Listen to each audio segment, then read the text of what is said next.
Hola, buenos días a todos, qué gusto saludarlos. Continuamos hoy los estudios acerca del Sermón del Monte. Hoy estaremos viendo el pasaje de Mateo 5, 31 al 37. Pero ¿qué les parece si oramos antes de continuar? Padre, te damos gracias por este día que nos das. Queremos en él alegrarnos y gozarnos de ti. Rogamos, Señor, que hables a nuestras vidas, que nuestro ser sea edificado por tu palabra. Gracias en Cristo Jesús. Amén. ¿Qué les parece si buscamos en nuestra Biblia Mateo 5, 31 al 37? Dice la palabra de Dios. También fue dicho: cualquiera que repudia a su mujer, dele carta de divorcio. Pero yo os digo que el que repudia a su mujer, a no ser por causa de fornicación, hace que ella adultere, y el que se casa con la repudiada comete adulterio. Además, habéis oído que fue dicho a los antiguos: no perjurarás, sino cumplirás al Señor tus juramentos. Pero yo os digo, no juréis de ninguna manera, ni por el cielo, porque es el trono de Dios, ni por la tierra, porque es el estrado de sus pies, ni por Jerusalén, porque es la ciudad del gran rey, ni por tu cabeza jurarás, porque no puedes hacer blanco o negro un solo cabello. Pero sea vuestro hablar sí, sí, no, no, porque lo que es más de esto, de mal procede. Amén. Esto es palabra de Dios. Qué gusto saludarlos. Ojalá que puedan tener un cafecito a la mano. De repente en las mañanas se me cierra la garganta y en las tardes también. Este estudio lo titulé Matrimonio, Divorcio y Nuevo Matrimonio. Y está dentro de la serie de mensajes del Sermón del Monte. Viviendo nuestra vida delante de Dios. Y uno de los actos más hermosos en mi vida y más solemnes es cuando mi esposa y yo nos casamos. Recuerdo aquellas palabras: yo, Roberto Arjona, te recibo a ti, Adriana, por mi legítima esposa, desde hoy en adelante, ahora mejore, ahora empeore, tu suerte, seas más rica o más pobre, ahora sana, ahora enferma, para amarte y cuidarte hasta que la muerte nos separe, según el santo orden establecido por Dios, y de hacerlo así, empeño mi palabra y fe. Qué bonito, ¿verdad? Yo creo que fue una gran emoción, lágrimas, de veras. Yo creo que los que están casados recuerdan este momento y viene a su mente momentos especiales. Y los que no, pues se les antoja. Pero nadie repara en lo que significa la palabra me comprometo a. Doy mi palabra. Jesús había hablado la importancia de la fidelidad en el matrimonio. No tan solo en el sentido práctico, sino desde el interior, desde el corazón. Pero, ¿qué pasa si la palabra matrimonio se termina? ¿Qué tal si ya no existe obstáculo para dar lugar a este compromiso y solamente a mis deseos? Hoy hablaremos en un sentido importante lo que tiene que ver el compromiso en el matrimonio, en la vida del hombre y la mujer, pero sobre todo para el creyente en Jesucristo. Hablamos la vez anterior sobre no matarás. Jesús va más allá del no asesinarás. Confronta al enojo desmedido, al insulto que daña o que insulta a la persona de tal manera que la considera hueca, sin entendimiento, sobre todo tratando de decir que no tiene oportunidad de encontrar la salvación. Pero también hablamos sobre el adulterio, de cómo desde nuestro punto de vista, se puede conducir muchas veces a nuestra manera, pero realmente la infidelidad ocurre muchas veces en nuestro corazón. ¿Qué es lo que Jesús está enseñando? Está enseñando que nuestra realidad que vivimos desde lo más profundo de nuestro ser, es decir, desde nuestro corazón, Fíjense lo que dice Mateo 15, versículo 19. Dice Mateo 15, versículo 19, porque del corazón salen los malos pensamientos, los homicidios, los adulterios, las fornicaciones, los hurtos, los falsos testimonios, las blasfemias. ¿Cuál es el problema en los tiempos de Jesús? Enojarse desmedidamente, desear con la vista y corazón. Para muchos en aquel entonces no estaba mal, porque no se había cometido algún acto de pecado, aunque por dentro se estuviese deshaciendo, pudriendo. ¿Cuál es nuestro problema hoy? Es el mismo. Un esquema religioso permisivo.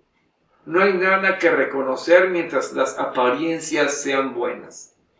La trama para los religiosos del tiempo de Jesús era buena, pero no para un pueblo que nacía de nuevo, que tenía un corazón nuevo, que se enseñaba a ver las cosas desde ese interior y que estaba enseñada en la palabra.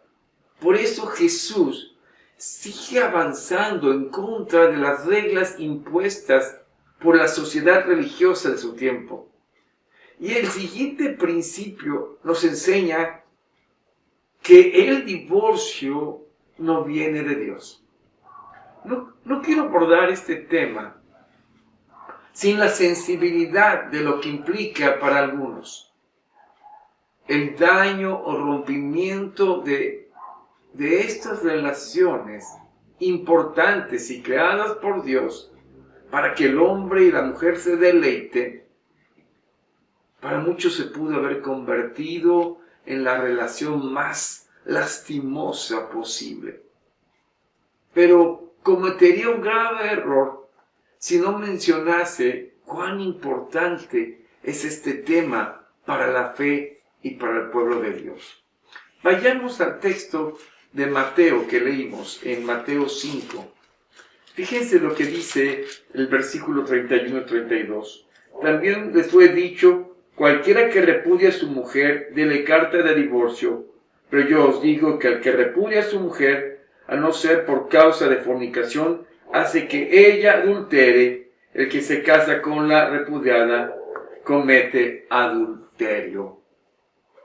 Ahora, para poder ver este texto con más profundidad, veremos a lo que dice Mateo 19. Nuevamente vayamos a Mateo 19. Es más amplio. Y es donde un grupo de fariseos se presentan con el Señor Jesús y quieren probar el tema del divorcio. Fíjense Mateo 19, versículos 3 al 5. Entonces vinieron a él los fariseos tentándole y diciéndole: ¿es lícito al hombre repudiar a su mujer por cualquier cosa? Él respondiendo les dijo: ¿no habéis leído que el que los hizo al principio, varón y hembra los hizo, y dijo: por esto el hombre dejará a su padre y a su madre y se unirá a su mujer, y los dos serán una sola carne?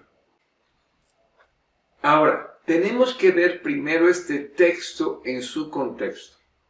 En los tiempos de Jesús, el historiador Josefo nos dice que existían dos grupos de corrientes en cuanto al pensamiento del divorcio. Una era del rabí llamado Shammai, quien era sumamente celoso del mismo, el cual sostenía que la única razón para el divorcio era una ofensa gravísima, algo evidentemente indecoroso e indecente. No así otra corriente del rabí Hillel, quien era más relajado, y esta corriente tomaba el pensamiento que señalan los fariseos que se acercaban a Jesús. Y por eso la pregunta tenía que ver: ¿es lícito al hombre repudiar a su mujer por cualquier cosa? Lo seguro es que estos fariseos estaban atraídos más por el pensamiento del rabí Hillel. Así que cualquier trivialidad era una razón suficiente para darle carta de divorcio a la mujer. Se le quemó el agua, engordó, se peinó mal, le gustó otra mujer, etc. Ellos estaban cómodos con esto. Y de alguna manera se veía una desmedida discriminación hacia la mujer. En otras palabras, estos fariseos querían saber de qué lado estaba Jesús.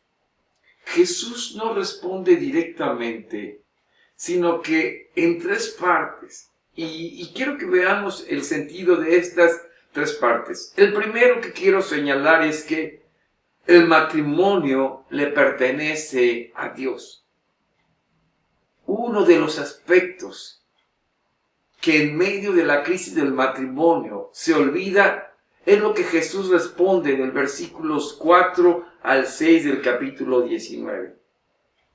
Dice el versículo 4, Él respondiendo les dijo, ¿no habéis leído que el que los hizo al principio varón y hembra los hizo? Y dice el verso 5, y dijo, por esto el hombre dejará a su padre y a su madre, se unirá a su mujer, y los dos serán una sola carne. Verso 6, así que no son ya más dos, sino una sola carne. Por tanto, lo que Dios juntó, no lo separe el hombre. Dios crea la sexualidad. ¿Cuál? Varón y mujer, únicamente. Y es en ellos que es Dios quien determina los aspectos básicos del matrimonio. Y estos tres aspectos que quiero señalar tienen que ver con el plan de Dios.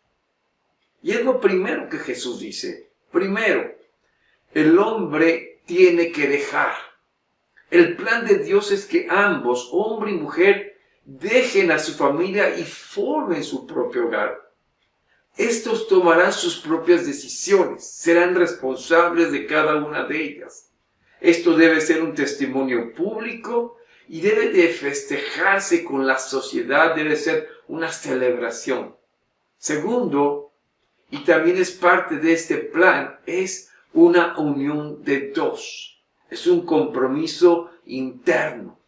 La Biblia dice que la palabra unirse significa estar pegados dos de tal manera que cualquier intento de separación se rompería. El unirse significa algo más importante que la familia, que los amigos, que el trabajo o aún las mismas labores de la casa. El compromiso es total el uno con el otro. Son estas bases de las promesas que la pareja se hace una a la otra. Es la cimentación de la confianza.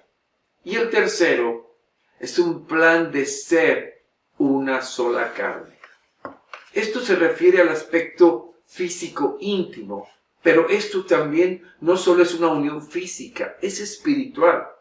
Esta unión es engendrada, ¿sí?, en la naturaleza del hombre, la presencia y la mujer y la presencia de Dios. Y a través de esto el plan divino se cumple de henchir la tierra, llenarla.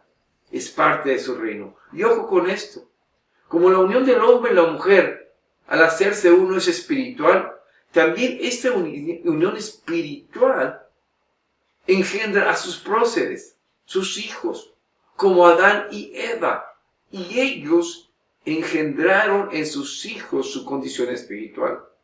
Y esta era muerte. Por eso es como David escribe en el Salmo 51:5. Dice la palabra de Dios, he aquí, en maldad he sido formado, y en pecado me concibió mi madre. Pero a lo que voy es que nuestra concepción del matrimonio, de la misma familia, va más allá de nuestras circunstancias. El matrimonio le pertenece a Dios. Y aún en medio de una naturaleza caída por el pecado, los mismos principios rigen al matrimonio. Son los principios de Dios.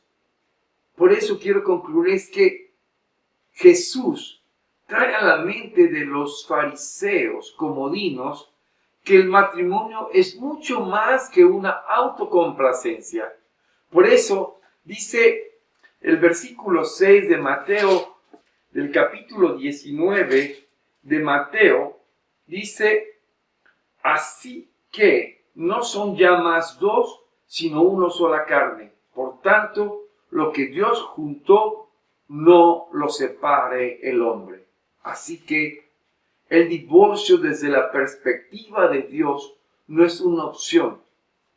Todo lo que termine en ello es por consecuencia del pecado en la vida del hombre y la mujer, de los cónyuges.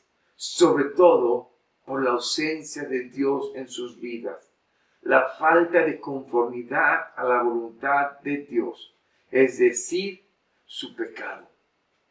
El divorcio es fruto del pecado en la humanidad, desde el punto que se le quiera ver. Ahora, ¿por qué la concesión del divorcio? Bueno, esto lo vamos a ver en el próximo estudio. Te invito a verlo. El próximo jueves a las 9:30. Ay, qué bueno. ¿Qué les parece si oramos para terminar? Padre Celestial, te pedimos, Señor, que en la concepción del matrimonio entendamos que ésta te pertenece y que te necesitamos para poder vivirla. Padre, ayúdanos a entenderla. Gracias porque cuando confiamos en ti, tú nos enseñas a vivirlo en cuanto a tu plan. Te lo pedimos en el nombre de Jesucristo. Amén.